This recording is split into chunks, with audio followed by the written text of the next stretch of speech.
Hello friend, welcome to BPSC platform. हम आज के इस वीडियो में बात करने वाले हैं NCERT history class 6 chapter number 1। हम अभी एनसीईआरटी सीरीज स्टार्ट कर रहे हैं। इसमें हम पूरे एनसीईआरटी क्लास 6 से लेके एनसीईआरटी क्लास 12 तक के हम सारे चीज़ों को डिस्कस करेंगे।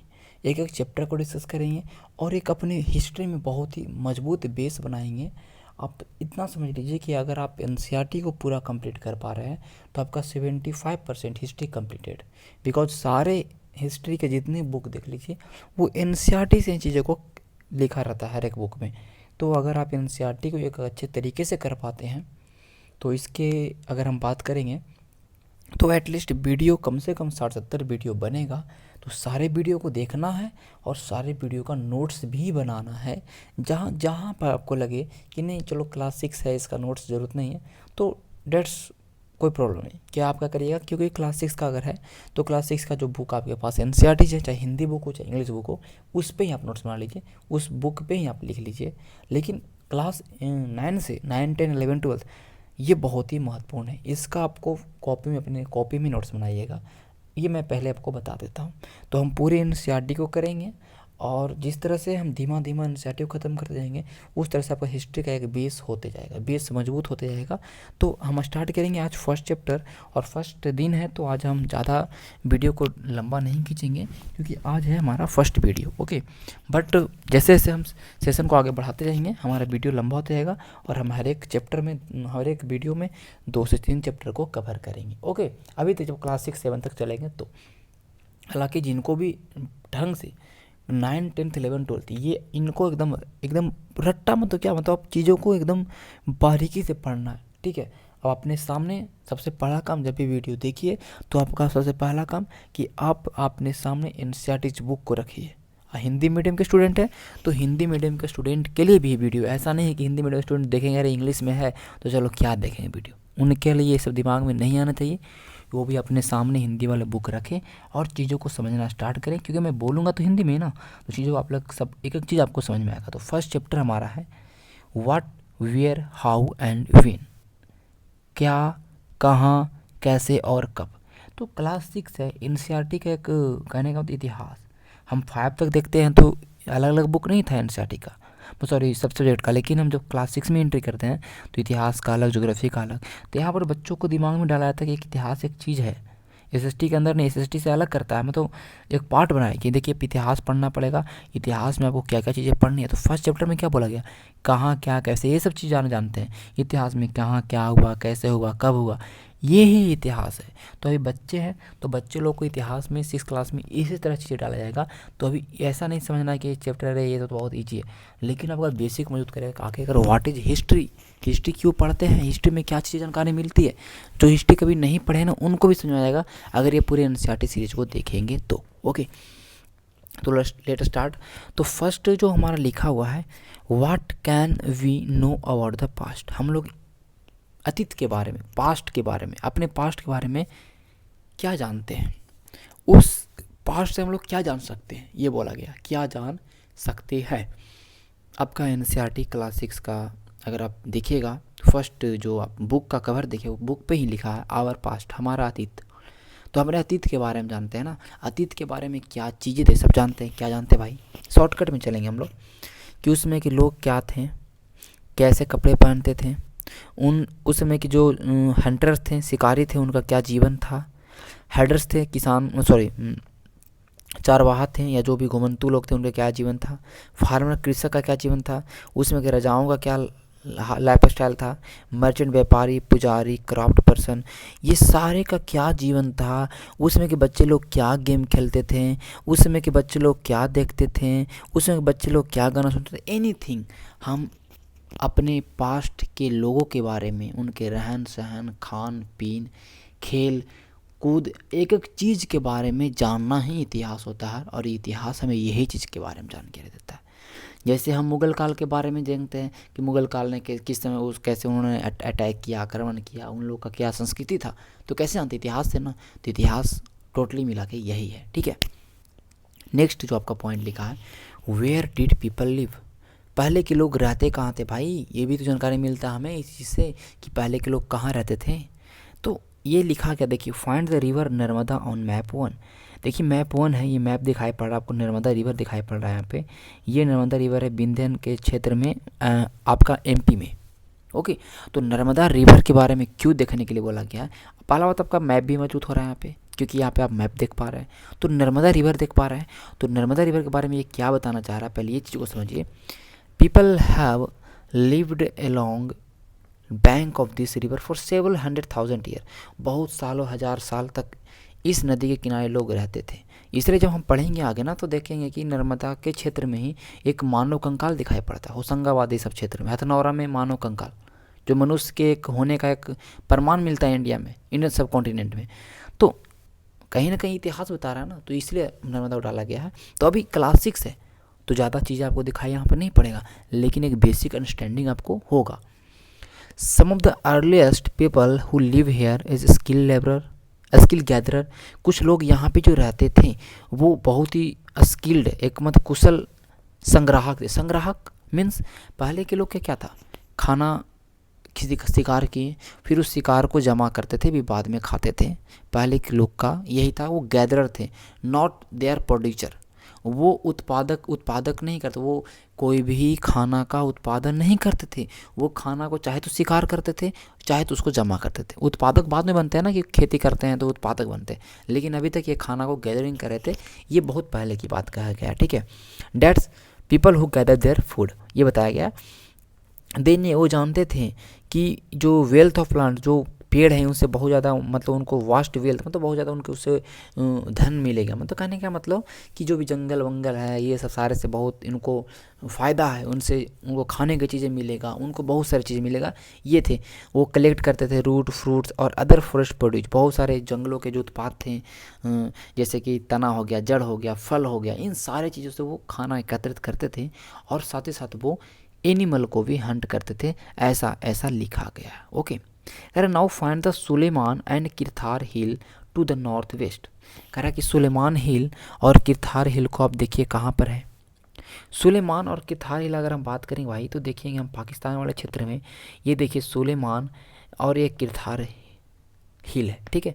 बोला ये जो किरथार हिल, सुलेमान हिल देख रहे हैं ना, कि ये ऐसे एरियाज हैं, उन ऐसे एरियाज हैं जहाँ पे वुमेन्स एंड मेन पहले फसल उगाना सीखी थी। हम पढ़ेंगे मेहरगढ़, सबसे पहले बार कृषि का साक्ष्य उपलब्ध होता है। आगे पढ़ेंगे मेहरगढ़ एक ऐसा जगह था कि सबसे प्रथम बार कृषि का साक्ष्य वहीं प्राप्त होता है, मेहरगढ़ में। Okay, wheat and barley what 8,000 year हो, कह रहा 8 से 8,000 साल पहले वहाँ पर वीट एंड वार्ले उगाया गया था, ऐसा बोला गया।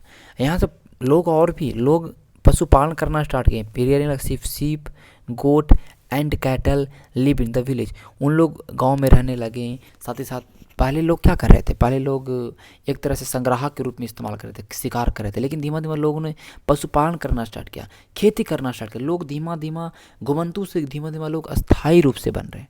हमने आपको पढ़ाया था आपको स्टोन एज में, कि स्टोन एज में कैसे सबसे पहले बार कुत्ता को पालतू बनाया गया। कुत्ता को पालतू बनाने के पीछे कारण था कि कुत्ता से उन लोग को कहीं ना कहीं बाहर से चीज़ों को सेफ्टी भी, सुरक्षा भी मिलता था। साथ साथ कुत्ता बहुत ही वफादार था उस टाइम के क्षेत्र, अगर हम बात करेंगे तो, ठीक है। तो ये सारी चीज़ें हैं।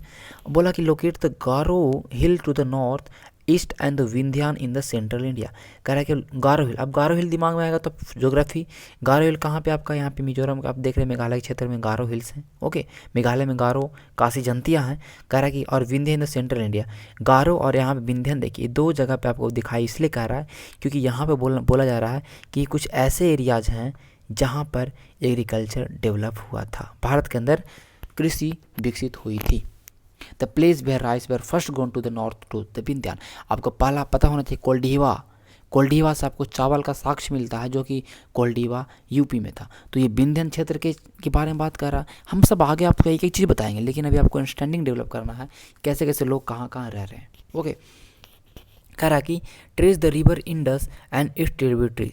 सिंधु नदी देखिए और उसके ट्रिब्यूटरी, उसे सहायक नदियों को देखिए। सहायक नदी, ट्रिब्यूटरी में तो सहायक नदियाँ होती हैं जो उनसे निकलती हैं या उनमें जाके मिलती हैं।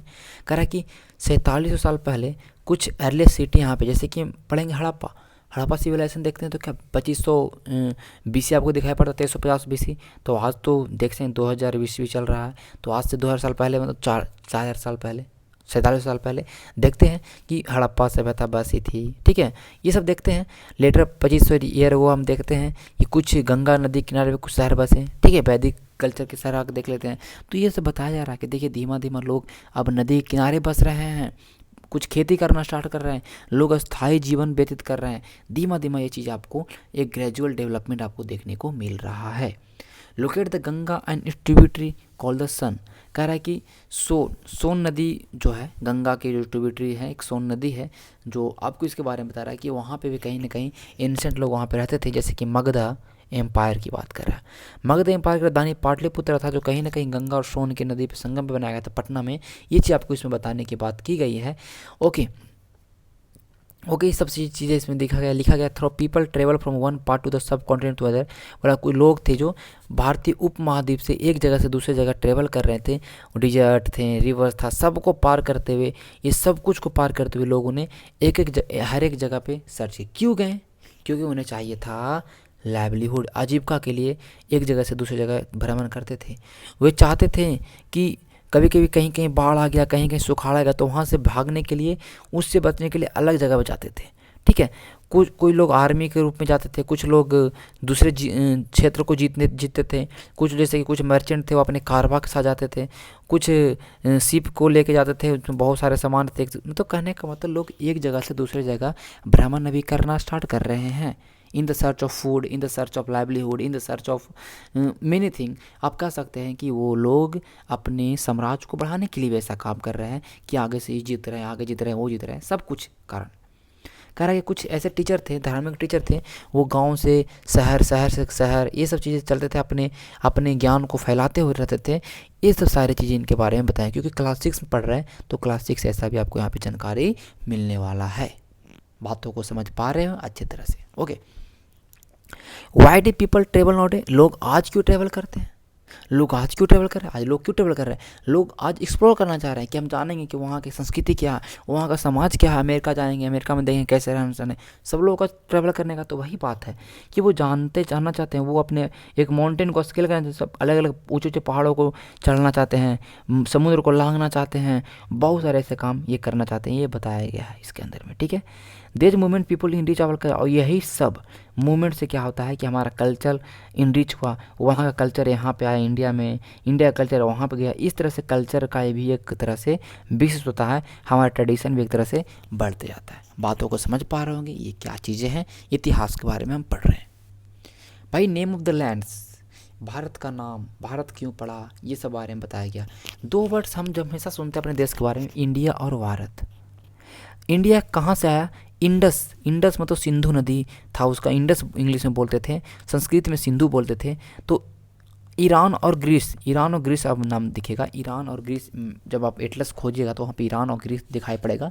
ग्रीक अब मैंने आपको बताया है, ईरान और ग्रीक कहाँ पे है, तो देखिएगा कि ईरानियन एंड ग्रीक वो जो इंडिया में जो आते हैं नॉर्थ वेस्ट से 2500 साल पहले, और वो इंडस से बहुत ज़्यादा फेमस। आपको मैं बताया था, मैंने पढ़ाया आपको, तो आपने देखा होगा कि ग्रीस लोग ही इंडस के आसपास क्षेत्र में हमेशा युद्ध लड़ाई, जैसे कि सिकंदर आया तो कहीं ना कहीं इंडस सब लोग परिचित था। तो इंडस के क्षेत्र वाले लोग को बोलने लगा कि ये सब हिंडोज है, हिंडोज। इंडस का उच्चारण लोग हिंडोज करने लगे, हिंडोज और इंडोज करने लगे, और धीमा धीमा यही सब land to the east of river called India. और ऐसे बोल रहा है कि जो इस रिवर, इंडस रिवर के जो पूरब में जो भूमि है उसको बोल दिया गया इंडिया। धीमा धीमा इंडिया, इंडोस, इंडोस, इंडोस से इंडिया हो गया, हिंडोस, हिंडोस से हिंदुस्तान हो गया। इस तरह से भारत इसलिए नाम रखा क्योंकि ऋग्वेद में भरत नाम के एक राजा का चर्चा है, और उस कबीले, उस तरह के ग्रुप ऑफ पीपल को जो नॉर्थ वेस्ट में रहते हैं उसका नाम पड़ गया भारत, ठीक है। तो ये नाम के पीछे चीज़ें हैं, ठीक है, ध्यान रखिएगा। तो ये देखते हैं जैसे कि ऋग्वेदा के बारे में बताया, 3500 साल पहले का लिखा गया ऋग्वेदा है। ये सब सारे चीज़ें आपको पता चला कि इंडिया का नाम इंडस क्यों पड़ा और इंडिया क्यों पड़ा। Okay, finding about the past, past के बारे में खोजना। अच्छा, पास्ट के बारे में पता कैसे चलता है भाई? हमें आखिरकार अतीत के बारे में कैसे पता चलता है? हम जानते हैं कि मुगल में अकबर, कैसे पता चलता है? चाहे तो उसमें कुछ लेखकों ने उनके बारे में लिखा, चाहे उनका कुछ बनाया हुआ चीज़ें से हमें जानकारी मिलता, तो हमें जानकारी पड़ता है। चाहे तो हम उनके बारे में किताब पढ़ें जो बहुत पहले लिखा गया, अगर वो चीज़ भी नहीं तो मनुस्क्रिप्ट पढ़ेंगे जो मनुस्मृति उसमें जो लिखते थे, हैंड रिटन मनुस्मृति लोग लिखते थे, मनुस्मृति से पता चलता है।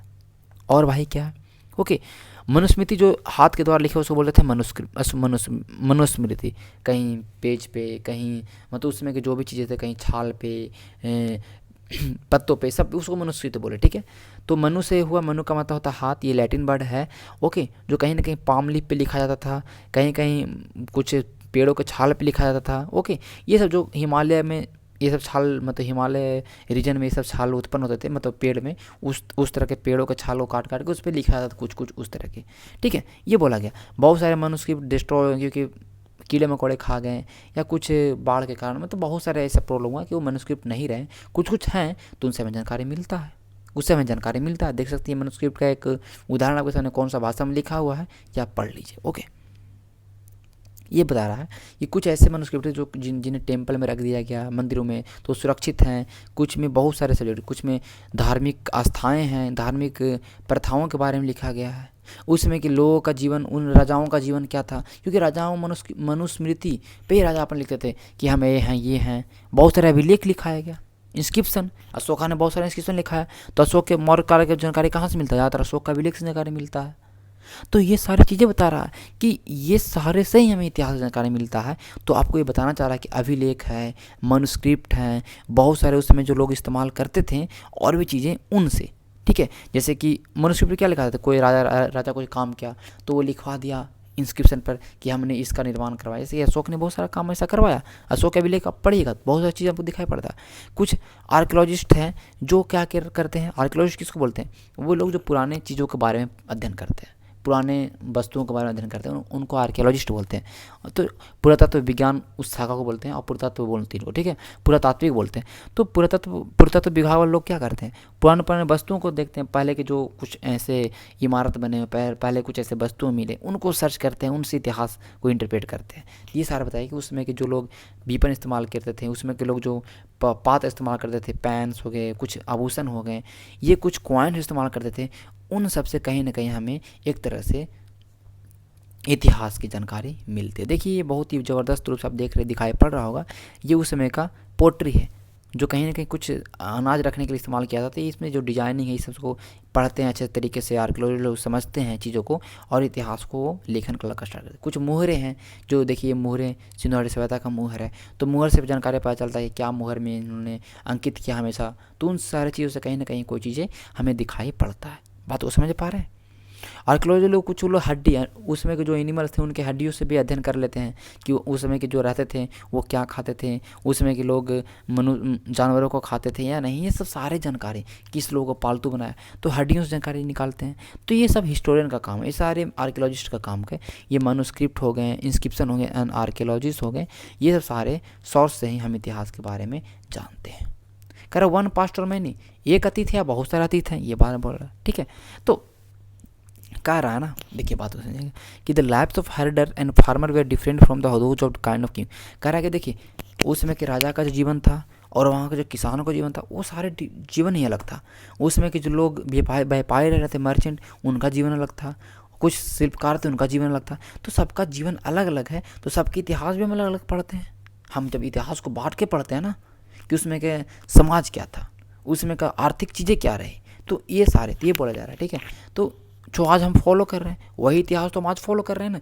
आज भी एक अमीर लोग का जीवन अलग है, उससे गरीब लोग का जीवन अलग है, एक रूरल लोग का जीवन अलग है, आज भी देख रहे हैं। तो ये सारी चीज़ें बताने की बात कही गई है। हम इसको शॉर्टकट में ये चल रहे हैं क्योंकि ज़्यादा महत्वपूर्ण चीज़ें रहेंगे तो हम उसको डिटेल में पढ़ाएंगे, ठीक है। For example today most people living the Andaman, देखिए कह रहे जो अंडमान निकोबार में रहते हैं वो लोग कहीं ना कहीं हंटिंग और गैदरिंग ये सब चीज़ों से खाना उत्पन्न करते हैं। लेकिन हमारे इधर के लोगों को देखिए तो डिपेंडेंट ऑन अदर, अलग लोगों पर भी डिपेंडेंट हैं, वो लोग खेती करते हैं, ये सब चीज़ें करते हैं। लेकिन देखिए वो हंटिंग पे ज़्यादातर अंडमान वाला क्षेत्र वाले लोग, तो उस समय लोग उतना डेवलप नहीं हो पाए। अभी बहुत सारी जनजाति हैं जो जंगल के ही खाना पर निर्भर है, शिकार कर खाना पर निर्भर है। लेकिन हम लोग देखिए खाना खुद बनाते हैं या खुद प्रोड्यूस करते हैं, खेती करते हैं उन चीज़ों से। तो ये सब सारी चीज़ें हैं। तो कह रहा है कि अनदर काइंड ऑफ डिफरेंस है कि deal over the Kings and battle they fought. हम जो राजा के बारे में पढ़ेंगे तो देखेंगे कि उन लोग ने कैसा युद्ध लड़ा, किस तरह से युद्ध लड़ा, उन चीज़ों के बारे में देखते हैं।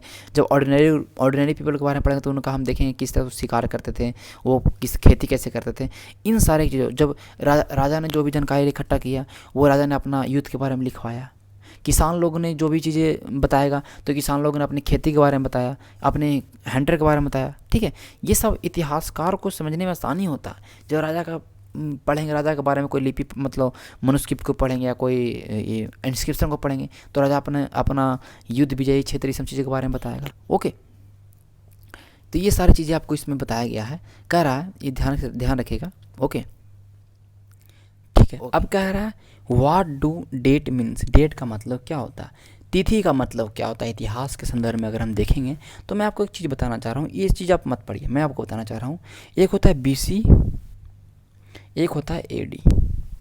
ओके, तो देखिए ये ध्यान रखिएगा, जब जीसस क्राइस्ट का जन्म हुआ था, जीसस क्राइस्ट यीशु मसीह का जन्म हुआ था, तो उस समय के जो टाइम को हम लोगों ने जीरो माना।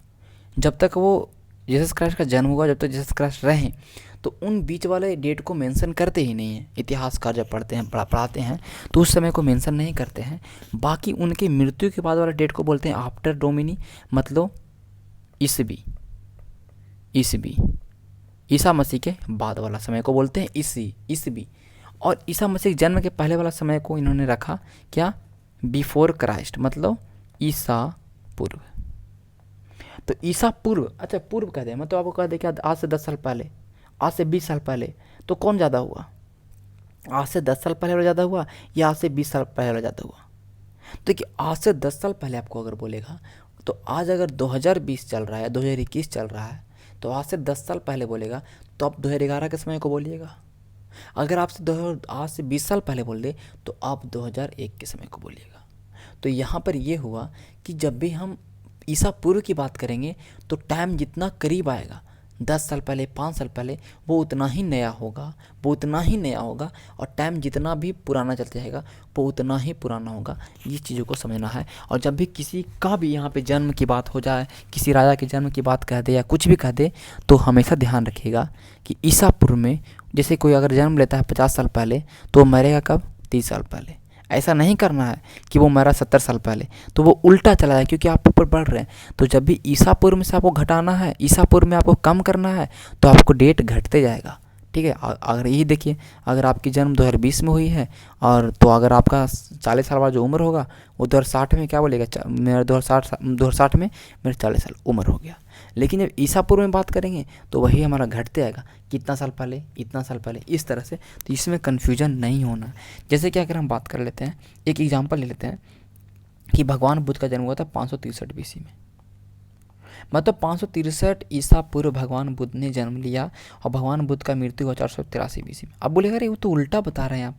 अगर आज हम 1998 में जन्म लेते हैं और अगर हमारी मृत्यु 2048 में होती है तो ये तो बढ़ रहा है ना, लेकिन आप तो घटा रहे हैं। तो ये 563 कोई डेट नहीं है, ये 563 साल पहले की बात कर रहे हैं। 20 लग गया ना, तो यहाँ पे ये नहीं, जैसे हम 1998 बोलते हैं तो क्या बोलते हैं, 1998 ये ईस्वी है, ये डेट है। 1998 साल पहले नहीं हुई, यहाँ पे क्या हुआ, 563 साल पहले। तो ईसा मसीह के जन्म के पहले वाले समय को हमने क्या बोला, BC। यही बात मुझे समझाना था। तो ये सारे जब भी आपको दिखाई पड़े तो BC से कभी कन्फ्यूजन नहीं हो। देखिए यहाँ लिखा गया before Christ and AD before dates, anno domini या आफ्टर डेथ बोला जाता है।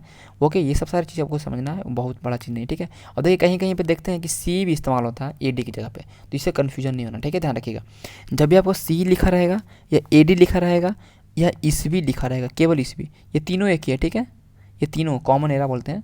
और आपको कहीं दिखाई देते BC बिफोर क्राइस्ट या ईसा पूर्व दिखाई पड़ जाए या आपका BC दिखाई पड़ जाए, ठीक है, बिफोर कॉमन एरा, ये कॉमन C से कॉमन एरा होता है, ये भी तीनों एक ही चीज़ है। ठीक है, ये ध्यान रखिएगा। ओके, ये चीज़ देख रहे हैं कि we have seen that inscription that is on hard surface, many of they were several hundred all both script and the languages. ये बताएगा कि जब बहुत सारा आप स्क्रिप्ट को देखिएगा, बहुत पहले स्क्रिप्ट को, जो कुछ स्क्रिप्ट तो पढ़ ही नहीं सकते हैं, पढ़ ही नहीं पाए, जैसे कि इंडस सिविलाइजेशन का, तो इसके बारे में बोला कि उसमें कहीं ना कहीं कुछ में स्क्रिप्ट में कुछ लैंग्वेज भी लिखा रहता है, कुछ डिज़ाइन भी देखिए बना, देखिए ये शेर का फिगर है, ये देखिए ये कहीं ना कहीं चाकू का फिगर बनाया गया। तो अलग अलग चीज़ें जो उस समय के जो भी लोग रहे हैं उन चीज़ों का इस्तेमाल उन्होंने किया, और उन लिपियों को बहुत सारे स्कॉलरों ने पढ़ा भी। उनको किसी तरह से बहुत मेहनत करके उन लोगों ने लिपियों को पढ़ा। जैसे कि हम देखेंगे जेम्स प्रिंसेप इन 1837 अशोका की लिपि को पढ़ने का सबसे प्रथम बार उन्हें प्राप्त हुआ, तो अशोका की लिपि को पढ़ पाया। तो अशोका की लिपि के बारे में पढ़ा तो जानकारी मिलता मौर्य एम्पायर के बारे में। इंडस वैली सिविलाइजेशन की लिपि को नहीं पढ़ पाया तो बहुत सारी जानकारी हमारे सामने ऑब्सक्यूर है, हम बहुत सारी जानकारी को नहीं इकट्ठा कर पाते हैं। ये सारी चीज़ें हैं।